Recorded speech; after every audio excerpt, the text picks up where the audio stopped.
corporatocracy is this group of individuals who run our biggest corporations, and they really act as the emperor of this empire. They control our media, either through direct ownership or advertising. They control most of our politicians because they finance their campaigns, either through their corporations or through personal contributions that come out of the corporations. They're not elected, they don't serve a limited term, they don't report to anybody. And at the very top of the corporatocracy, you really can't tell whether a person's working for a private corporation or the government because they're always moving back and forth. So, you've got a guy who one moment is the president of a big construction company like Halliburton, and the next moment he's vice president of the United States, or the president who is in the oil business. And this is true whether you've got Democrats or Republicans in the office. You have them moving back and forth through the revolving door. And in a way, our government is invisible a lot of the time, and its policies are carried out by our corporations on one level or another. And then again, the policies of the government are basically forged by the corporatocracy and then presented to the government. They become government policy. So it's an incredibly cozy relationship. This isn't a conspiracy theory type of thing. These people don't have to get together and plot to do things. They all basically work under one primary assumption, and that is that they must maximize profits regardless of the social and environmental costs.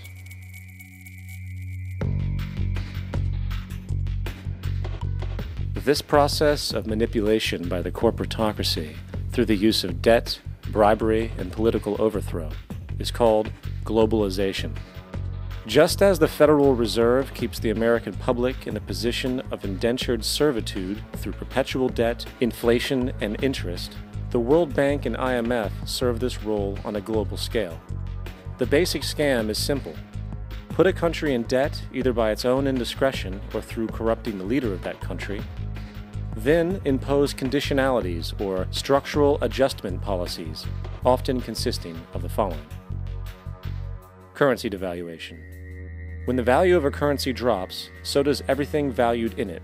This makes indigenous resources available to predator countries at a fraction of their worth. Large funding cuts for social programs. These usually include education and healthcare, compromising the well-being and integrity of the society, leaving the public vulnerable to exploitation. Privatization of state-owned enterprises. This means that socially important systems can be purchased and regulated by foreign corporations for profit. For example, in 1999, the World Bank insisted that the Bolivian government sell the public water system of its third largest city to a subsidy of the U.S. corporation Bechtel. As soon as this occurred, water bills for the already impoverished local residents skyrocketed. It wasn't until after a full-blown revolt by the people that the Bechtel contract was nullified. Then there is trade liberalization, or the opening up of the economy through removing any restrictions on foreign trade. This allows for a number of abusive economic manifestations, such as transnational corporations bringing in their own mass-produced products, undercutting the indigenous production and ruining local economies. An example is Jamaica, which, after accepting loans and conditionalities from the World Bank, lost its largest cash crop markets due to competition with Western imports. Today, countless farmers are out of work, for they are unable to compete with the large corporations.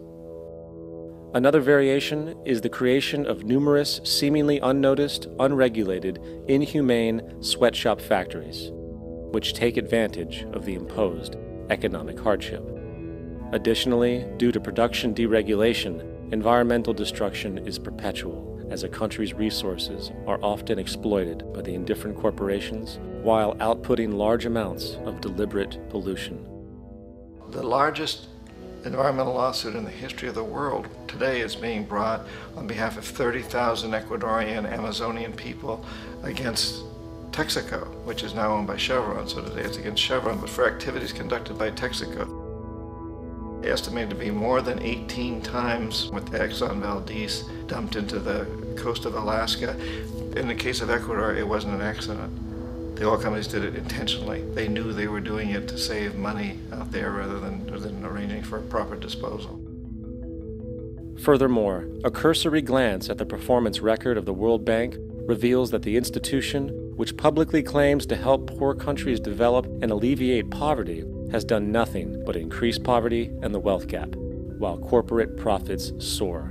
In 1960, the income gap between the fifth of the world's people in the richest countries versus the fifth in the poorest countries was 30 to 1. By 1998, it was 74 to 1. While global GNP rose 40% between 1970 and 1985, those in poverty actually increased by 17%. While from 1985 to 2000, those living on less than $1 a day increased by 18%. Even the Joint Economic Committee of the U.S. Congress admitted that there is a mere 40% success rate of all World Bank projects. In the late 1960s, the World Bank intervened in Ecuador with large loans. During the next 30 years, poverty grew from 50% to 70%.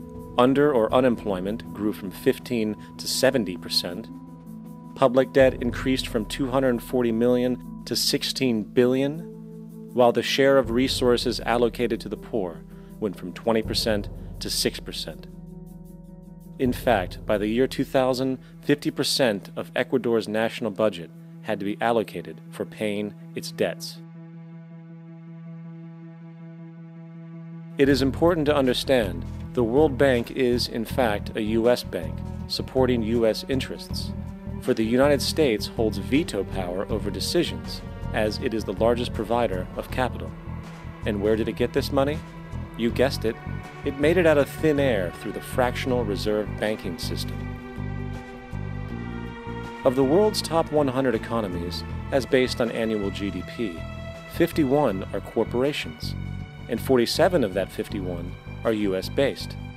Walmart, General Motors, and Exxon are more economically powerful than Saudi Arabia, Poland, Norway, South Africa, Finland, Indonesia, and many others.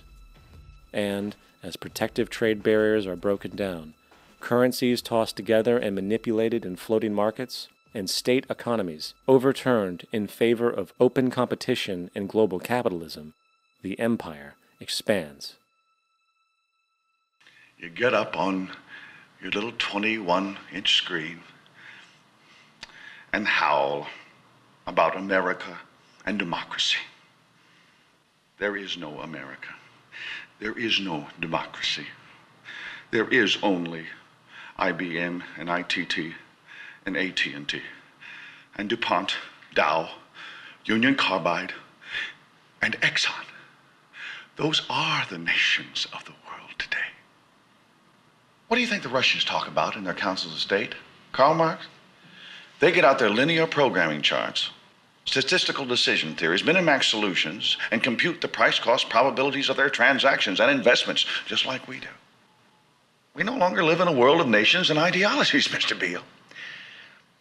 The world is a college of corporations, inexorably determined by the immutable bylaws of business. The world is a business, Mr. Beale.